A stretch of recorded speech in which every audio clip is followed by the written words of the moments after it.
السلام عليكم ورحمة الله وبركاته داوديال kusoo dhawaada channelkiina barasho fadlan haddaad nagu cusub tahay faraaga ama dadka u fur subscribe saar kambaleelka fursad la socota fiidiyoda cusub soo gelin doona insha Allah maanta waxaan ka rumi doonaa faa'iidooyinka toontu ay u leedahay jidhka toontu waxay ka mid tahay geed daaweedada cilmi baarayaashu isku waafaqeen waxtarkeeda caafimaadkeeda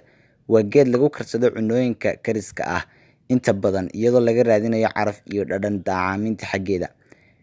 waa geed ur dheer caan ah oo dad badan siyaalo kala gedisan u isticmaalaan maqaalkan waxaan kugu sheegi doonaa 8 faa'iido oo toontu u leedahay caafimaadka waxay horumarisaa caafimaadka wadnaha toontu waxay si aad ah ugu fiican tahay caafimaadka wadnaha waxayna caawimaad ka geysataa inay horumariso wareegga dhiigga waxay hoos u dhigtaa kolestaroolka waxaana ka hortagtaa cudurrada wadnaha ku dhaca sidoo kale waxay ka hortagtaa in hawlboolayaasha wadnaha ay dhiigga qaada ay cidhiidhi noqdaan taasi oo ah waxa ugu badan ee sababa wadna istaaga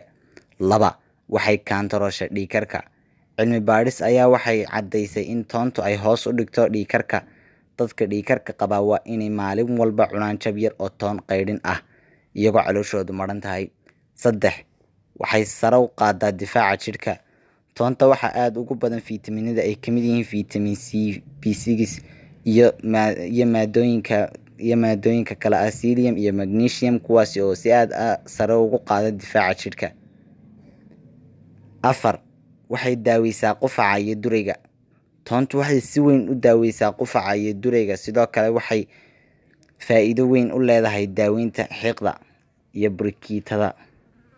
5 waxay la dagaalantaa allergiga toonta waxaa ku jira maadooyin la dagaalama fayraska iyo inflammationka kuwaas oo jidhka ka caawiya inuu la dagaalamo noocyada kala duwan ee allergiga ama xasaasiyadda 6 waxay daaweysaa ilka xanuunka toontu waxay sidoo kale hoos u dhigtaa ilka xanuunka maadaama ay ku jiraan maadooyin la dagaalama bakteeriyada si iliga ku xanuunaya si dhaqso ah xanuunka uga joojiyo burburiyo sidee haddaba loogu daaweynayaa toonta ilkaha ugu horreyn burburi jab yar oo toon ah isla markaana duldhig iliga ku xanuunaya kuna hay muddo qodobka 7 waxay caawisaa dheefshiidka toontu waxay nidaamisaa shaqada caloosha si ay sare ugu qaado dheefshiidka iyo burburinta cuntada toontu waxay sidoo kale beerka ka caawisaa inuu jidhku ka sii daayo sunta iyadoo sidoo kalena beerka ka ilaalisa inay waxyeello ka soo gaadho 8 waxay ka hortagtaa kansarka toontu waxay caawimo ka geysataa ka hortagga kansarka siiba kansarka ku dhaca habdhiska dheefshiidka iyo sanbabada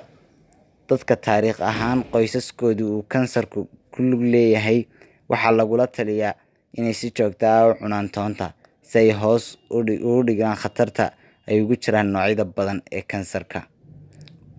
haddaba daawade maanta waxaan idiin soo gudbinay 8 faa'iido oo ku jirta toonta fadlan haddaad nagu cusub tahay mar labaad waxaan idiin sheegnaa inaad subscribe noo saartaan kambaleelka furtaan